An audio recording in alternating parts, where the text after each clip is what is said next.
It's obvious that if a cat jumps from this height, nothing might happen. It's safe, right? But what if a cat is above 8 or 7 stories? You would be amazed to know that the greater the height from there, the lesser is the extent of the injury. Strange. In our day-to-day life, we use friction all the time. Almost all the engines in the world use fuel as a lubricating substance. Can you imagine a world without friction? We can't even hold a pencil, or even if we do, we can't write. None of the screws and nails we know about will work.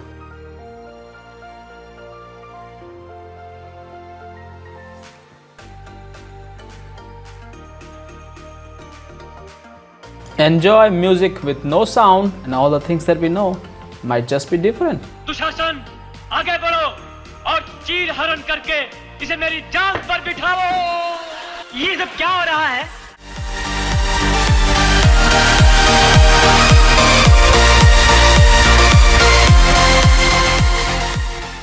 हम हाथी को धक्का लगाना मुश्किल है rather than an auto, ठीक है, ये उनमें से एक कारण है। दूसरा कारण ये है कि हाथी बहुत जिद्दी है, ठीक है।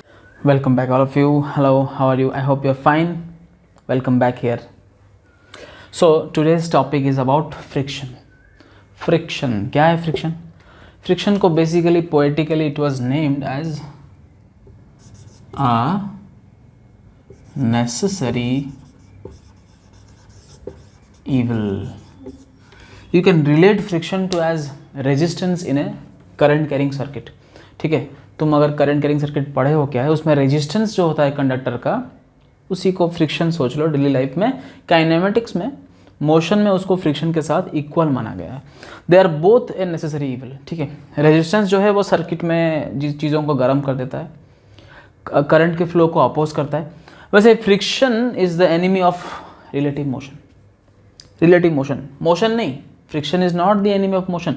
Friction is the reason many of the motions in the world is possible. Like any motion you see, any productive motion which we are using to our advantage, कोई भी machine हो, take it a machine, a bicycle, anything, you are holding something, everything, every motion in fact is possible, every productive motion is possible because of friction. So by no means it is a evil from this. मान लो friction नहीं होता तो गाड़ी में जितना तेल तुम्हारा गाड़ी खाता है, your mileage in your bike would increase. Friction नहीं होता तो क्या तुम्हारा बाइक असेंबल हो पाता और क्या तुम्हारा बाइक चलता? No. So in that aspect this is why, this is the reason it is called as a necessary evil. Why? Because it is necessary. yes, it is necessary in all contexts of motion, in all productive motion, in all machinery, in everything, in walking, dancing, whatever you do, friction is necessary to perform anything by man or by a machine. But also it's an evil because it reduces your output. It causes some hindrance. Due to friction, you see the wear and tear of the gear parts, gear tooths in bikes, in cars, and a lot of many things. All the machinery wear and tear happens due to friction. लेकिन वो तो होना ही है, ठीक है, क्योंकि उसी को यूज करके हम काम कर रहे हैं, तो कभी ना कभी उसका वेयर एंड टियर तो होगा ही. So that is why it is called necessary evil. क्या है फ्रिक्शन? बेसिकली फ्रिक्शन है क्या? How is it defined? You see, friction is very easily defined as the opposing force experienced due to the relative motion between surfaces of two bodies. When two surfaces are in contact, अगर contact नहीं है तो friction नहीं है, ठीक है. You can say air friction, but even in air friction there is contact between the air and your body, right? That is why a meteor comes in a big size, and when it falls on the earth's surface it becomes, very very disintegrates into small stones. So friction means it happens only when there is contact. Without contact friction भी नहीं संभव नहीं है. Friction के लिए contact बहुत ही ज़रूरी है. तो कॉन्टैक्ट होने से फ्रिक्शन होता है. द रेजिस्टिंग फोर्स और the opposing force experienced when two surfaces in contact try to move relative to each other. One is trying to move above each other. मैंने इसको अपने हाथ में मूव किया, so I am having some resistance while moving it. Whereas when I am moving the pen in the air, I am moving it more freely, you can see. Does that mean in air there is no resistance? No, that's not true. In air there is also resistance, but the resistance is so less that I can move it freely. That's why I can, what, I can move a sword, very heavy sword, very fast in the air. But try that in water and you will know that it has become much more difficult, even impossible. Why? Because water offers a more resistance, that is called fluid resistance. So all the states of matter, gas, liquid or solid, everything offers resistance when there is contact between your surface you are trying to move and that medium. This is from medium to an object, and even from two objects also they can have friction. In the kinematics point of view, in the motion point of view, we are discussing friction only between two surfaces. So let us come on to our context. Friction between two surfaces होता क्यों है और होता भी है कि नहीं? Very easily you can establish that the friction exists. How? Whenever you try to, suppose there is a surface, you give this box some velocity you provide it, initial velocity, and you will see after some time the box will come to rest. Definitely, no matter how polished the surface is, the box will come to rest unless it is inclined. If it is inclined, the box may not. But then also we are discussing about straight path. क्योंकि अगर incline हो गया, then the weight of the box also has a component along its motion. But here the weight has no component along the motion. That is, a vector has no component perpendicular to it. ठीक है? So in that context, अगर सीधा रखा है, तुमने उसको कुछ velocity दिया, तो कहीं ना कहीं तो ये पॉइंट ए से गया पॉइंट बी पे, तो समवेयर इट विल स्टॉप. तो that shows what it is. Show Newton's law हमने पढ़ा है. क्या बोलता है वो?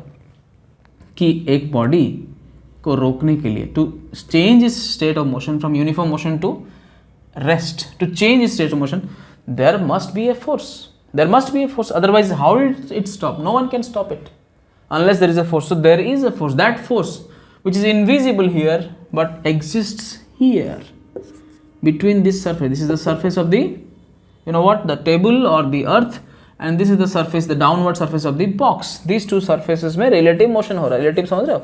इसके तुलना में वो जा रहा है. तो जब relative motions हो रहा है, then it is getting a backward force. It has to get. Otherwise who is stopping it? No one is there. इसी तरह अगर तुमने एक दूसरा केस ले लो, अगर तुमको एक बॉक्स को ए से बी पॉइंट में कांस्टेंट वेलोसिटी से मूव करना ही है, you have to move it at constant velocity. You tell me, to make it move at constant velocity, will you apply some force or not? You have to apply some force. If you don't apply some force, it will not move with the same velocity further. It will decrease its velocity. So to make it move, you need to apply some force. But Newton's law says that if a body is moving with constant velocity, the net external force must be 0, according to second law or first law. So if the net external force is 0, that means there is another force here who is cancelling out your applied force. इस F को cancel करने के लिए एक दूसरा force होना चाहिए, नहीं तो नेट फोर्स 0 नहीं होगा और ये वेलोसिटी कांस्टेंट नहीं होगा A और B के बीच में. अगर ये कांस्टेंट है मतलब एक दूसरा unseen force is there. That unseen force is called as friction. Do you understand? वो नहीं है यहाँ पे, नहीं दिख रहा, लेकिन वो है. उसी तरह अगर तुमने एक बॉक्स को, बहुत ही हैवी बॉक्स है, तुमने उसको कुछ धक्का मारा, लेकिन the box is not moving, it is still at rest. It's a heavy box, it's not moving. So that means Newton's law तो फेल हो गया ना, क्योंकि you have applied a force but there is no other force according to you and still the box is at rest. How is it possible? It's not possible. That means it's only possible if there is another unseen force who is constantly cancelling out your applied force. इसी के वजह से तुम 5 Newton दे रहे हो तब भी rest में है, 6 न्यूटन दे रहे हो तब भी रेस्ट में है, 7, 8, 9, 10. You give 100 Newton, still it is at rest. When you reach 200 Newton, suppose you reach 200 Newton and the box moves, that means the maximum frictional force offered by this box on this surface is 200 Newton. उसके बाद वो नहीं दे पाए, इसलिए तुम्हारा box आगे move कर गया. मतलब नेट फोर्स तुम्हारा फ्रिक्शनल फोर्स का मैक्सिमम वैल्यू से बढ़ गया. That maximum value of friction is known as limiting friction. ठीक है. और जब तक लिमिटिंग फ्रिक्शन जब तक लिमिटिंग फ्रिक्शन नहीं पहुंचा था तब तक जो फ्रिक्शन ऑफर होता that was called static friction. Static means at rest. So when the body was at rest, till it was at rest, you are applying force, you are increasing your force, but the body is not moving, means it is at rest. That frictional force offered throughout that journey till it starts to move, till, not at, till, it is called static friction. Static means it is at rest. उसके बाद वो जो friction का maximum value है, इसका जो maximum value है, static friction का मैक्सिमम वैल्यू जहां तक वो बॉक्स फ्रिक्शन दे पाया वो सरफेस, उसके बाद वो फ्रिक्शन नहीं दे पा रहा, उसके बाद वो मूव करना शुरू कर गया. फ्रिक्शन दे रहा है लेकिन it cannot increase its friction further. So that maximum value of friction is called as limiting friction. और उसके बाद जैसे कि ये सिचुएशन या ये situation, box, when the box is moving, it is not at rest, it is moving. When it is moving, that friction is called FK, और K stands for kinetic friction. तो तुमने 3 तरह के फ्रिक्शन देखे, 2 तरह के, स्टैटिक और दूसरा काइनेटिक. और ये जो लिमिटिंग फ्रिक्शन देखा वो है maximum value of static friction. तो ये देखो तुम्हारे हिसाब से फ्रिक्शन तुम दे रहे हो, फोर्स, फ्रिक्शन बढ़ रहा है, एक जगह पे आके लिमिटिंग पे पहुंचा, उसके बाद तुमने फिर भी फोर्स अपना बढ़ाया तो वो और उससे ज़्यादा नहीं दे पाया, काइनेटिक पे आ गया. Actually kinetic friction is lesser than static friction, जो हम देखने वाले हैं. तो उसके बाद वो बॉक्स चला गया. तो फ्रिक्शन है. हमने ये सब एक्सपेरिमेंट इसीलिए किया कि देखने के लिए कि फ्रिक्शन है कि नहीं. Newton's law helps us in proving that there is an opposing force which is changing our state of motion according to our force on this body between these surfaces. Okay, let's get on with the next part. चलो अभी देखते हैं कि वो friction जो हमने स्थापन किया कि फ्रिक्शन है, वी हैव प्रूव्ड कि फ्रिक्शन है, वो फ्रिक्शन क्यों है. चलो देखते हैं. अगर हम कोई भी सरफेस को माइक्रोस्कोपिक ऐसे सामने से देखने से तो ऐसे दिख रहा है, ये ऊपर वाला सरफेस है, नीचे वाला सरफेस है, और दिख रहा है कि भाई ये बहुत क्लोज टू ईच अदर है, इनके बीच में it looks plane, right. Even this this surface of this pen cap also, this pen also looks what, plane. But is it plane? अगर प्लेन होता तो मैं यहाँ पे घिसता तो the temperature of my finger and this point will not increase. कुछ हो रहा है ना, even when I am rubbing it. So कुछ हो रहा है, मतलब ये this is not plane, this is not smooth. In fact, nothing is smooth in this world. Yes, you are right. Nothing is smooth. तो यहाँ पे जो हम देख रहे हैं ऊपर वाला ऑब्जेक्ट और नीचे वाला सरफेस के बीच में everything is looking smooth. But when we microscopically view it from in the details, तो हम देखेंगे ऐसा है नहीं. ऊपर वाला सरफेस जो है it is not as plain as it is looking to you, and the bottom surface is also having its own rough and tufts like that. Understood? This is the real view. ठीक है. Every surface looking it may look smooth, but it is actually having some crests and troughs, some ups and downs, some bites, some gears, some depths, and something like this. Uneven, real. This is a real thing happening there. यही है इसके अंदर, लेकिन दिख रहा है ऐसे plane. ठीक है. तो क्या हम जो भी सरफेस देख रहे हैं बहुत प्लेन दिख रहा है वो ऐसा है? हाँ, ऐसा ही है. ठीक है. It's impossible to make a very plane surface. And if you do make a plane surface, suppose you are making a surface in which ऊपर वाला एकदम प्लेन है और नीचे वाला एकदम प्लेन है, then if you touch them and press them against each other, the atoms which are at the surface of each other of them, they will have such a force of attraction as if they are on the same body. They will not behave as if they are on the different body, because if you do this and not this, if you do somehow achieve this, then the atoms will come very close to each other. They are like very close to each other, and what will happen is the nucleus of these atoms will attract the electrons of the other atoms, and the vice versa. So they will attract each other in such a greater electric force, like that in case of a solid. Solid is solid. Why is solid as solid? Why is a piece of copper wire it's solid, right? Why is this is solid? This board, this is solid because all the particles inside it are closely packed. They're attracting each other with a very higher force. और इसीलिए अगर वो थोड़ा कम हो तो fluid होता है, उससे थोड़ा कम होता है तो गैस होता है. तो तुम्हें पता ही है.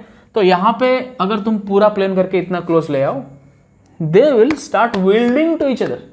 They will stick to each other, and this, my friends, is called cold welding. Without even providing temperature, welding होता है, जिसको बोलते हैं cold welding. They will stick to each other with such a greater force, you cannot detach from them. And this technology is being used right now in a lot of different factories. It is being used. We take the metals and polish it to such a great extent that they become as much polished as possible, and then we touch to the both of the surface and apply little pressure.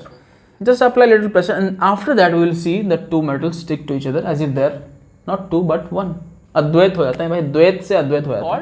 ठीक है, this is called cold welding. यहाँ पे two surfaces being so smooth they stick to each other.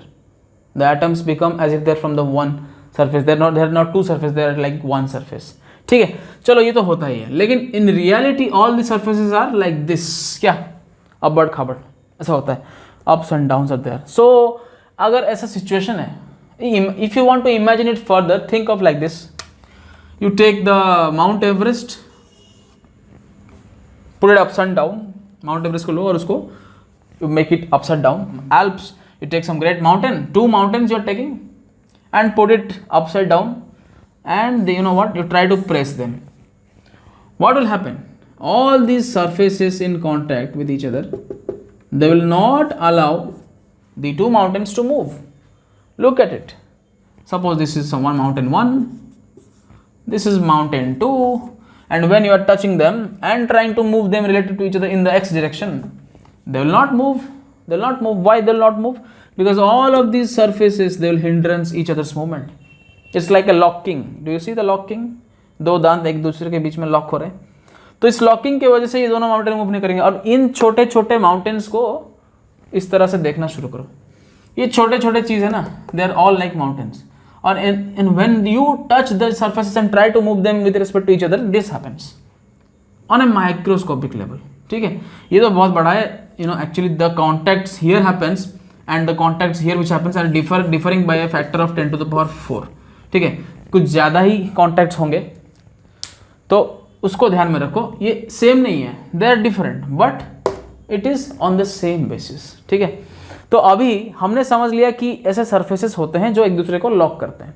तो उससे क्या होता है, चलो उससे क्या होता है, अगर एक सरफेस दूसरे सरफेस से कांटेक्ट में है और तुम मूव करने की कोशिश कर रहे हो, suppose the bottom one is at rest, the bottom surface is at rest and you are trying to moving the first surface over the bottom surface.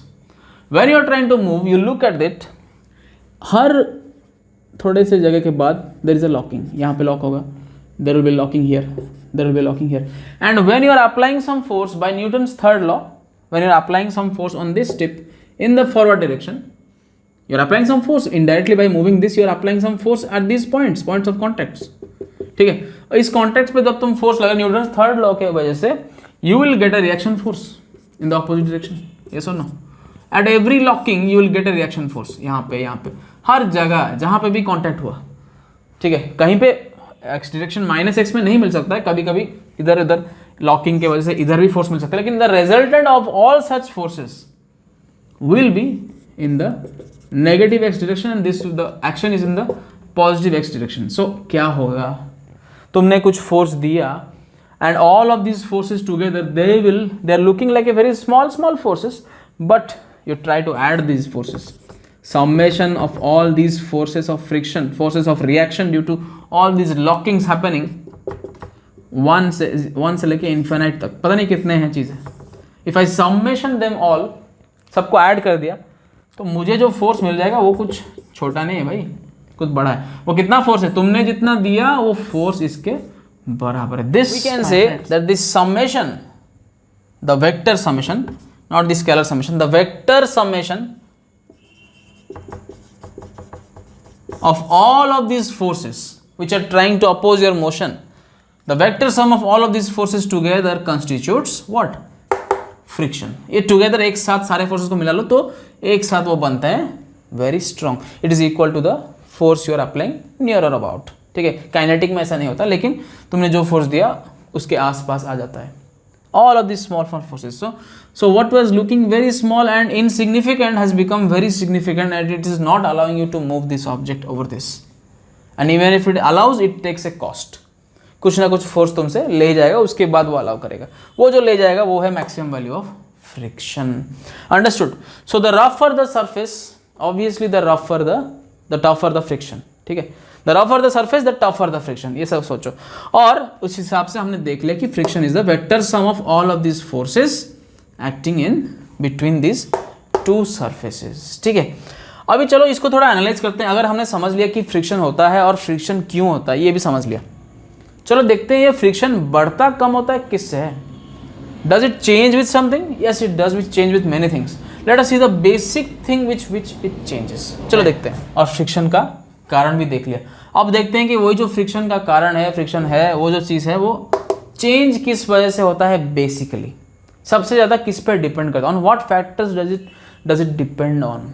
ठीक है, उसको देखते हैं. अब सबसे बड़ी बात यहाँ पे देखो, अगर इन दोनों चीज़ों में ऐसा कॉन्टैक्ट है and I put some force from my side, ऊपर से मैंने इसको प्रेस किया, I press the surface 1 over 2 in the vertical direction, या फिर मान लो मैंने इसका इनडायरेक्टली मैंने इसका वेट को इंक्रीज कर दिया, I put a bigger load और there is a bigger object, और if there is a smaller object I am applying a greater force from the vertical upward to the vertical downward direction. ठीक है, और ऐसा मैं कुछ force दे रहा हूं, तो this surfaces you think and you tell these surfaces will come further close to each other, and of course there will be a greater locking happening. You see, तुम सोचो ना, जितना मैं उधर से ऊपर से प्रेस दूंगा उतना ज़्यादा कॉन्टैक्ट्स आ जाएंगे पॉइंट्स के.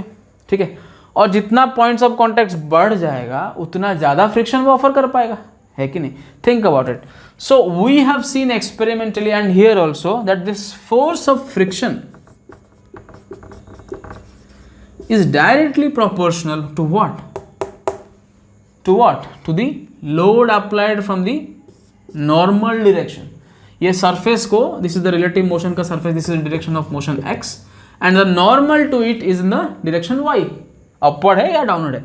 This normal direction में जो force तुम दे रहे हो, या due to the weight of the body, जो भी नॉर्मल रिएक्शन तुम्हें मिल रहा है इस नीचे वाले सरफेस से, उस नॉर्मल रिएक्शन से फ्रिक्शन इज डायरेक्टली प्रोपोर्शनल. समझे?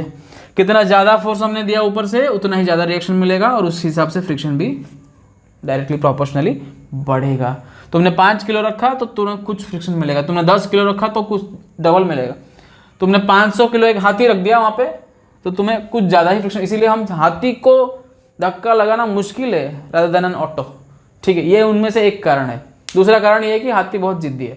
ठीक है, तो अगर हमने समझ लिया कि ये सब हो रहा है, तो इसको मैथमेटिकली हम क्या करते हैं, जब भी प्रोपोर्शनलिटी होता है, ये तो मैथमेटिकली नियम है कांस्टेंट, और वो कांस्टेंट क्या है, वो कांस्टेंट इस केस में it is called as mu. This is the coefficient